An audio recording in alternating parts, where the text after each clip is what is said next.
de la formulación que se venía realizando hasta este momento, en donde ya prácticamente como un producto acabado, y después de no haberse aprobado en el Consejo Metropolitano, estamos revisando la propuesta final.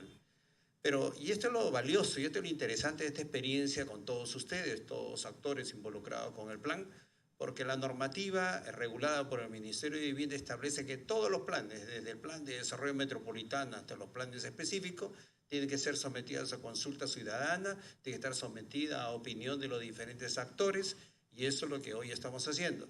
Si bien es verdad, lo estamos haciendo después, ya sea antes o después, siempre es importante, pero lo importante es que todavía no ha sido aprobado, y hasta donde sabemos el acuerdo del Consejo Metropolitano es que tiene que seguir revisándose.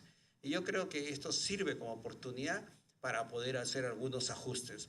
Porque si empiezo a ver el tema positivo de lo que hemos escuchado del arquitecto Bengolea como del arquitecto Ayakawa, lo que nos está diciendo es que hay que incorporar otros aspectos. Tiene una visión muy arquitectónica, muy urbanística, muy espacial, ¿no? Y lo que se está buscando es que el plan incorpora otras dimensiones que tienen que ver con el aspecto económico, con el aspecto social, que si bien es verdad lo hemos escuchado por parte del arquitecto Bogdanovich, porque nos habló de, por ejemplo, de las actividades previas para las intervenciones en proyectos de vivienda, en donde hay un acercamiento a los grupos humanos que viven en cada uno de estos predios para poder hacer intervenciones de renovación urbana. Hay de alguna forma algo, pero no, digamos, completamente.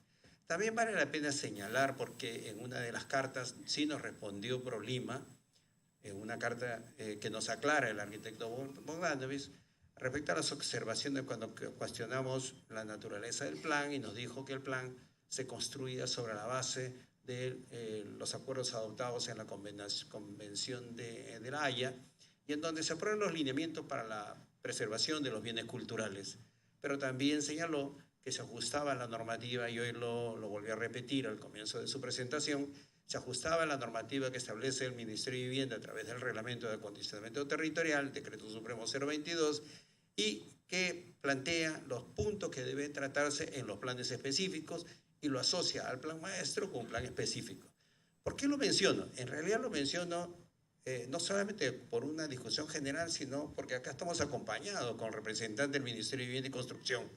Porque la pregunta es, el título del documento que estamos revisando es un plan maestro. Entonces, en los informes de interpretación nos dice que es un plan específico.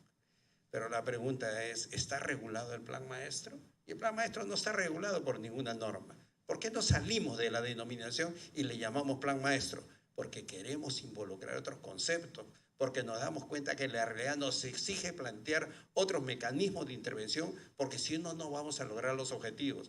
Porque el plan maestro existe, pero ese plan maestro anterior que ya se venció, ya se mencionó, obsoleto, está fuera de vigencia, en realidad ya no es adecuado y se ha violado por todas las intervenciones que se han hecho, especialmente las que han ocurrido alrededor del sector de Barrios Altos, y en donde han proliferado los depósitos. Pero no solamente esas, sino que las intervenciones y las modificaciones habilitando galerías comerciales o centros comerciales en edificaciones, así como estacionamientos, en edificios con cierto valor arquitectónico, pues manifiesta que nadie respeta la norma, ¿no? Y los arquitectos en la comisión que ya les comenté, ¿no? Como no hay limitaciones al respecto, terminan aprobando los proyectos. Y lo triste es que al final, en un evento, digamos, que tuvimos hace algunos años, se decía que cada fin de semana se destruye un edificio con carácter, digamos, histórico, patrimonial, en el centro de Lima. Qué vergüenza que eso ocurra, pero de alguna forma todos hemos sido actores pasivos, porque lo hemos visto cómo gradualmente van demoliendo las paredes interiores, etcétera, ¿no? Van modificando las ventanas, los pórticos de entrada, etcétera. Todo lo vamos viendo. Entonces, sí hay mucho que trabajar. Bueno, ya me toca. Entonces, a ver, yo voy a tocar aspectos nuevos que, por ejemplo, no se han tomado en cuenta digamos, en la propuesta del plan. No solamente hay que partir de una programación normativa, sino también hay que tomar en cuenta la situación presente. Y uno de los componentes importantísimos que en este momento todos los planes en el país se están incorporando es que estamos celebrando desde ya el Bicentenario. El presidente de la República inició la conmemoración del Bicentenario en Ayacucho y en todo el país, en todas las capitales departamentales, y Lima no lo ha tomado en cuenta. Recordemos que las obras comprometidas por el gobierno van hasta el 2025, no a lo que se va a hacer de aquí al 2021, hasta el 2025. Y se ha comprometido a hacer 140 obras emblemáticas en todo el país. Y entonces, yo, por ejemplo, en ese sentido, no he escuchado de que de todos los proyectos estructurantes, cuáles pueden ser calificadas como obras emblemáticas que celebran el Bicentenario y cuáles más se deben proponer al gobierno para que se ejecuten con el apoyo del gobierno central. Porque eso sí ayudaría a hacer una transformación importante, como va a ocurrir en todas las ciudades en donde sus alcaldes plantean y apoyan la ejecución de proyectos emblemáticos del Bicentenario. También sí se extraña que, por ejemplo, no se tenga más claro una estrategia de intervención en los predios privados o los predios de dominio privado. Recordemos que en el centro histórico los grandes propietarios son la beneficencia, la iglesia y el Estado. Y con ellos tres hay que adoptar una estrategia específica. Ojo, el Estado tiene su organismo que administra todos los bienes de dominio privado. Y hay varios edificios importantes, reconocidos incluso como monumentos acá en el centro histórico, que son del Estado y están vacíos, están tapiados, están desocupados. Y no puede ser, es absurdo que el Estado y la beneficencia hagan un mal uso de sus inmuebles. Y entonces tiene que haber una estrategia de parte de la Municipalidad Metropolitana de Lima para encarar la revitalización, el reuso, la renovación, la remodelación, cualquiera sea el proyecto, pero actuar con los propietarios de los inmuebles. Y aquí no hemos escuchado. Voy a apurarme y voy a poner de frente, existen ejemplos, por supuesto. La mejor experiencia exitosa en América Latina es la que se realizó en la ciudad de Quito. La ciudad de Quito, 30 años atrás, sus ciudades estaban llenas de ambulantes y de prostitución. Yo lo he visto, he caminado, era peligroso caminar por el centro. Hoy es una transformación increíble, porque hubo una política de reubicación de ambulantes, hubo una política de ocupación de los centros de las manzanas, hubo una política de habilitar oficinas, hubo una política para habilitar viviendas, etcétera, etcétera. Para cada uno de ellos, todo lo que le estoy hablando son intervenciones en dominio privado. ¿Quién lo hacía? Lo hacía una empresa municipal, pero con los suficientes poderes. ¿Nuestra institución metropolitana la tiene? Lo tiene, pero una EMILIMA que no tiene ninguna capacidad para intervenir, porque lamentablemente tiene un directorio formado por funcionarios de la municipalidad. No tiene visión. No tiene una visión como la empresa del centro histórico de Quito. Y entonces tiene que haber una reorganización interna dentro de la municipalidad y en donde las responsabilidades distribuidas entre EMILIMA, PROLIMA, fiscalización, desarrollo urbano, todos intervienen en el centro histórico, ¿no? Y sin embargo no armonizan adecuadamente, y se los digo por experiencia, porque yo he sido director municipal de desarrollo urbano en la Municipalidad de Lima, he sido director ejecutivo del IMP y soy consciente de las limitaciones que tiene la organización. No ha cambiado mucho de la época que yo he estado y entonces tiene que haber una reorganización interna para potenciar a esa institución que se ha dicho que es un maltrato hablar de PROLIMA en el sentido de que ya cumplió sus fines. Yo creo que sí, ya tiene que pasar a un nuevo estadio con un rol diferente, similar al que he mencionado de la empresa del Centro Histórico de Quito. Pero en Quito también otro mecanismo importante que permitió la transformación, y es que se creó un fondo de salvamento, y por eso yo saludo que estemos acá en esta mesa y en este auditorio que corresponde al Congreso, porque acá sí se necesita la intervención del Congreso para crear lo que se aprobó en Ecuador, porque en Ecuador se aprobó una ley que creaba el Fondo de Salvamento, FONSAL, y era un fondo de financiamiento a todas las intervenciones del centro histórico. ¿Cuál era la clave de ese fondo de salvamento? Se aprobó que todas las empresas que tributaban en el Distrito Metropolitano de Quito otorguen un porcentaje de los impuestos dedicado, casi fideicomisado exclusivamente para el FONSAL, y que servía para las intervenciones en el área de dominio público. Con ese FONSAR se han remodelado todas las plazas, todos los parques, los bulevares, las avenidas, construyeron pasos a desnivel y dentro de una acción conjunta, incluso, y a eso decía yo que tienen que diseñarse estrategias, ¿no? Hasta incluso tuvieron que hacer convenios con la iglesia para entrar a remodelar los conventos, todos los establecimientos religiosos, pero que han contribuido a mejorar pues, la calidad de la ciudad. Entonces, acá tiene que haber modificaciones normativas, tiene que haber modificaciones legislativas, porque la municipalidad sola no puede hacer. Por favor, el arquitecto Bogdanovich solo no puede transformar el centro histórico, necesita leyes, necesita respaldo del Estado, ¿no? Necesita financiar a la Municipalidad Metropolitana de Lima para que enfrente el reto. Pero la Municipalidad de Lima también tiene que estar preparada a hacer transformaciones internas, con organismos más fuertes, ¿no? que adopten prácticamente el gobierno y la administración del centro histórico. Bueno, estoy dejando de lado otros temas, pero yo creo que lo más importante ya se los mencioné. Por lo tanto, como conclusión, coincido en que sí es un gran aporte lo que se ha avanzado, porque mejorar estadísticas, actualizar los planos, tener un nuevo inventario de los inmuebles, ¿no? Y que son la base de las famosas intervenciones o de los microáreas de tratamiento, ¿no? Es una gran ayuda para replantear las políticas, replantear las estrategias, ¿no? Y sí, digamos, se ha avanzado muchísimo, pero yo creo que todavía no estamos listos para que se apruebe en las próximas semanas. Creo que tiene que haber una ronda de trabajo, una ronda de discusiones, ¿no? Para que algunos conceptos de todo lo que hemos planteado se pueda incorporar en la actualización de este proyecto que se denomina Plan Maestro del Centro Histórico de Lima. Gracias. Gracias, arquitecto Arturo Yer. Finalmente damos paso al arquitecto Martín Cornejo, asesor del Ministerio de Vivienda, Construcción y Saneamiento.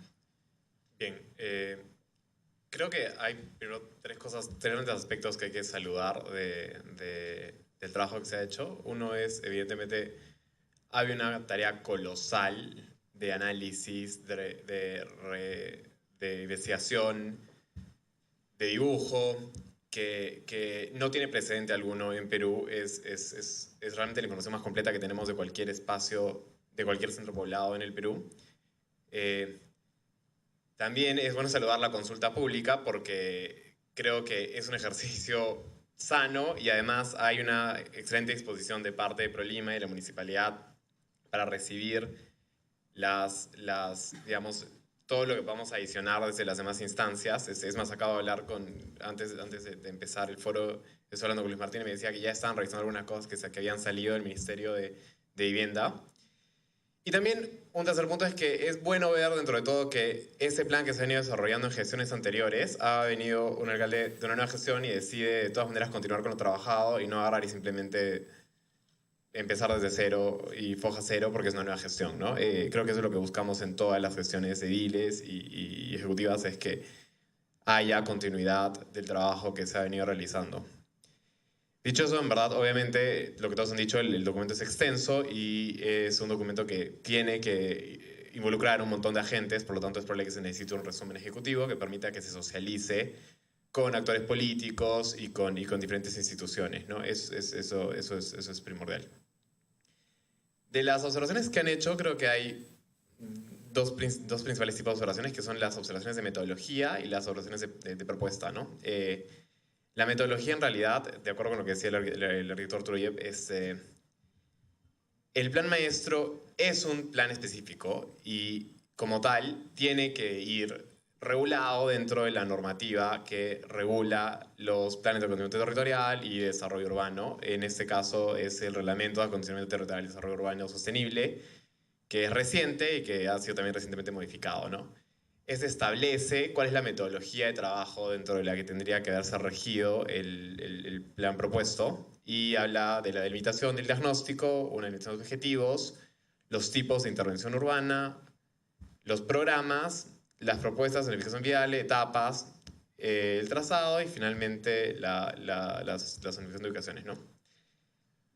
¿Por qué es importante que se siga la metodología? Porque no es la única. Evidentemente hay diferentes tipos de metodología de aplicación y de desarrollo y se pueden hacer excepciones, pero es importante porque uno de los problemas que estamos viendo es que necesitamos que ese plan esté articulado al resto de planes, al plan de desarrollo metropolitano, al plan de conocimiento territorial, etc. Y si bien en las primeras etapas pueden diferenciarse objetivos de repente diferentes o diversos o que tengan que tener una atención particular, cuando ya se establecen programas o etapas, en ese momento hay agentes que sí convergen y que participan tanto del plan de desarrollo metropolitano como del plan maestro del centro de histórico o de repente incluso del plan de conocimiento territorial, que es el macro. Entonces, para que los agentes, las etapas y finalmente los lineamientos coincidan, es necesario que de alguna manera todos los planes se regulan dentro de una metodología, y esa es la que delimita el RATUS, que es el Reglamento de Conocimiento Rural y Desarrollo Urbano Sostenible.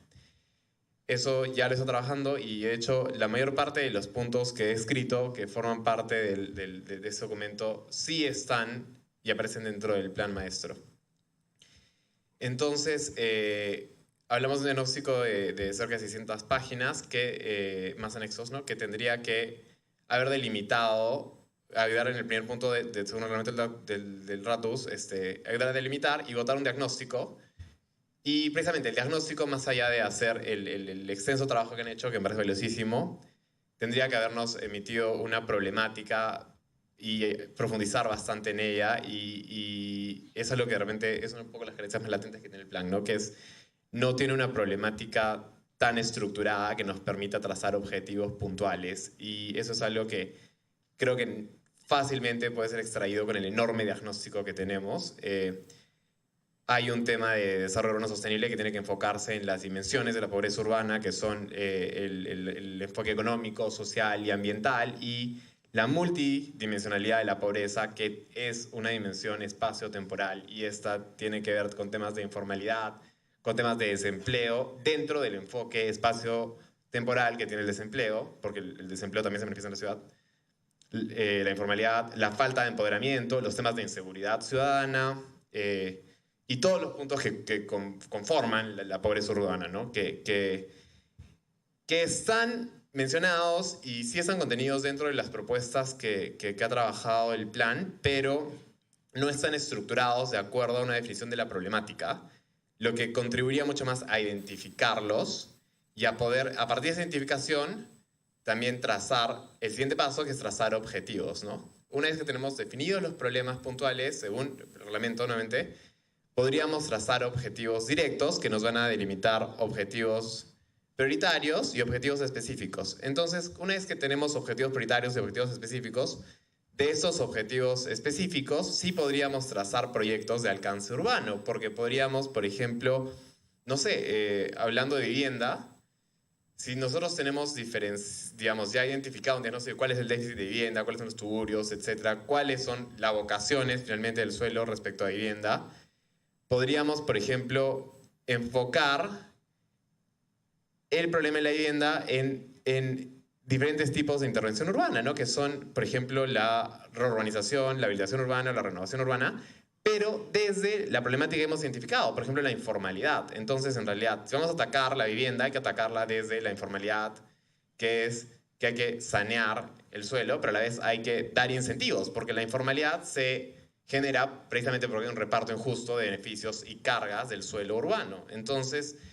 hay programas que tienen que regular esto, y la mejor manera de hacerlo es primero trazar el problema, trazar un objetivo, y del objetivo generar un tipo de intervención. A partir del tipo de intervención se genera un programa, y esa es la estructura un poco que sugerimos. Hay programas propuestos, pero nuevamente como no parten de la identificación de la problemática en sí, los programas que sugieren están abocados principalmente a los inmuebles de carácter monumental o patrimonial, y no a los inmuebles que no tienen carácter patrimonial y que pueden ser tranquilamente urbanizables o que pueden ser parte de la renovación urbana y que deberían ser parte de los ejes también que estructuran la propuesta, ¿no? Y eso, y a la vez nos debería generar indicadores, cuyos indicadores nos van a permitir también involucrar, ver etapas, ver presupuestos, porque vamos a tener, evidentemente, en base a los indicadores, vamos a poder evaluar el performance del cumplimiento de los cronogramas, y finalmente nos va a permitir tener etapas también de adecuación.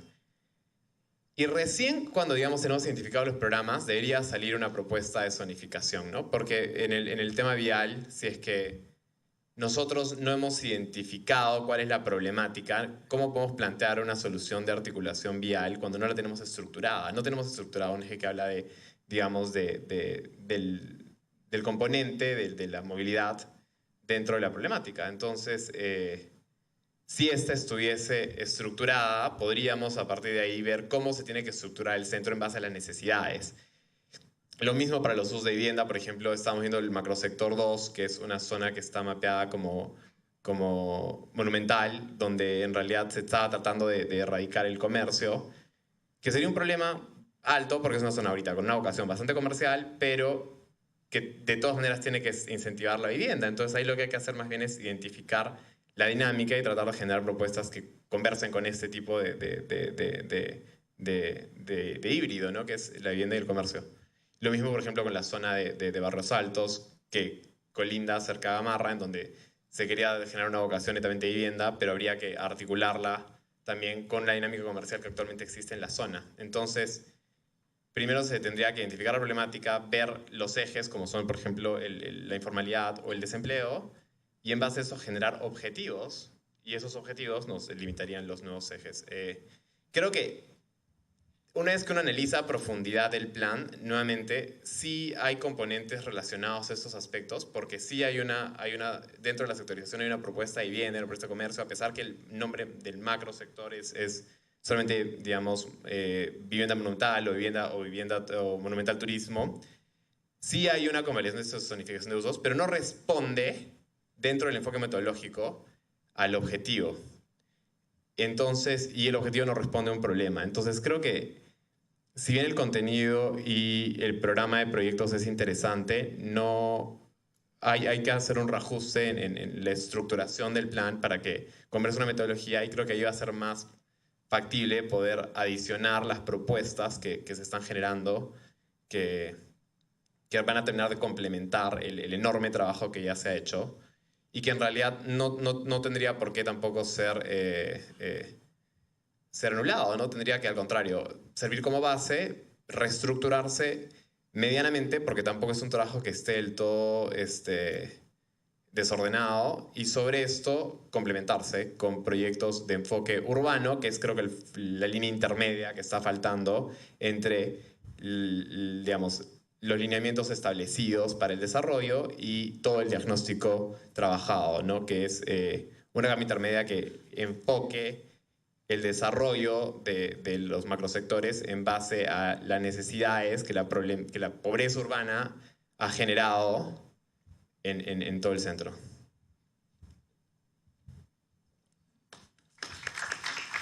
Gracias, arquitecto Martín. A continuación vamos a pasar a la ronda de preguntas. Vamos a tomar 5 preguntas. Las preguntas puntuales, por favor, para tener tiempo de respuesta y no terminar tan tarde. A ver, allá. 1, 2, 3, 4. Ah, ok, al fondo, 5. Okay.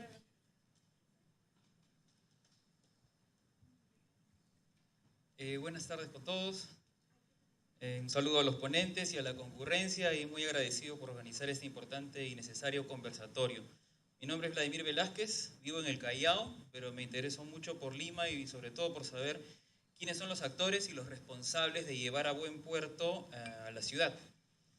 Y de acuerdo a lo que arrojan muchas observaciones respecto al plan maestro y al encontrarse varios puntos importantes omitidos en el mismo, quisiera que nos puedan explicar, más que todo el arquitecto Bogdanovich, explicar concretamente algunos puntos que aparentemente no mostrarían mucha relación, pero estoy seguro que ayudaría a todos nosotros a poder entender y tener un panorama más claro sobre cómo se llegó a tantas observaciones. Por ejemplo, así como se democratizó por un tiempo el plan maestro para que todos los ciudadanos podamos revisarlo, ¿dónde se puede ver el perfil profesional de especialización y de experiencia en espacios históricos de usted y de las personas que han tenido la responsabilidad de trabajar el plan?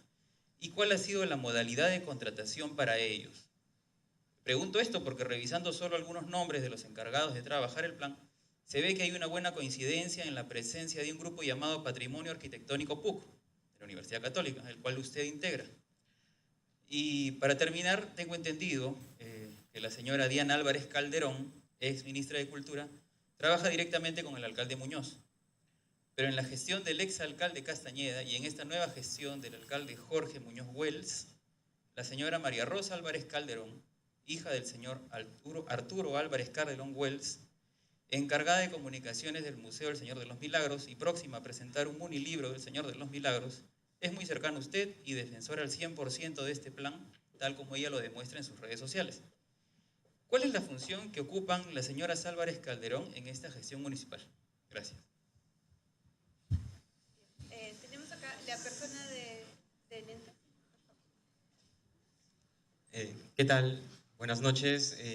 Mi nombre es Kenji Teruquina, soy de la Universidad Nacional de Ingeniería. Y bueno, además de ya las críticas que se han hecho al plan, que considero tiene mucho aporte respecto al tema formal, sin embargo, no se ha hecho realmente un espacio participativo realmente para que todos los actores estén presentes en la construcción del plan. Quienes hemos participado en sociedad civil sabemos realmente que un proceso de este tipo necesita de la participación de todos los actores para que realmente se pueda llevar a cabo. ¿Quién dice que los empresarios, por ejemplo, se van a comprometer a llevar adelante este plan? O los demás actores, como son los vecinos y vecinas. Lamento realmente que en esta mesa solamente esté el Estado y la academia y sin embargo no esté la sociedad civil representada, como vecinas, vecinos, jóvenes, mujeres. Yo creo que todos esos actores y actrices de la sociedad merecen estar aquí representados también y creo que la Municipalidad de Lima en esta nueva gestión y el Consejo Metropolitano debe tomar las riendas para que realmente este proceso sea participativo y no solamente involucre a la academia, como decía hace un momento, sino a quienes vivimos o trabajamos en el centro. Realmente necesitamos que la visión del centro histórico sea construida de manera colectiva y no sea impuesta, ¿no?, desde el gobierno, desde el Estado, ni desde la academia incluso, sino que realmente sea una visión que todas compartamos. Gracias.